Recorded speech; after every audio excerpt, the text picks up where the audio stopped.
তো আজকেই প্রথম তৈরি করব সোনা পাপার জন্য ডালিয়ার খিচুড়ি। তো দেখতে থাকো। প্রথমে বসিয়ে নিলাম ওভেনের উপর একটা কুকারে দিয়ে দিলাম পরিমাণ মতো তেল। তেলটা ভালো করে গরম হয়ে গেলে তাতে দিয়ে দেবো কেটে রাখা সবজি। তো সবজিগুলো ভালো করে লবণ দিয়ে ভেজে নেব। ভালো করে ভাজা হয়ে গেলে তাতে দিয়ে দেবো বেটে রাখা আদা। তো আদাটাকে একটু ভালো করে ভাজবো। আদাটা ভাজা হয়ে গেলে তাতে দিয়ে দেবো জিরে গুঁড়ো ও ধনে গুঁড়ো আর হলুদ গুঁড়ো।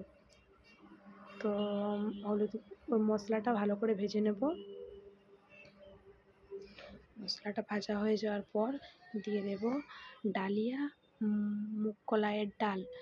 তো ভালো করে ভেজে নেব মুগের ডাল দিয়ে। তারপরে যেই বাটিতে ডাল ভিজিয়ে রেখেছিলাম সেই বাটিটার 1 বাটি আর হাফ বাটি জল দিয়ে দেব। জল দিয়ে ভালো করে নেড়ে চেড়ে কুকারটা এঁটে দেব। 8টা সিটি দেওয়ার পর নামিয়ে নিলাম।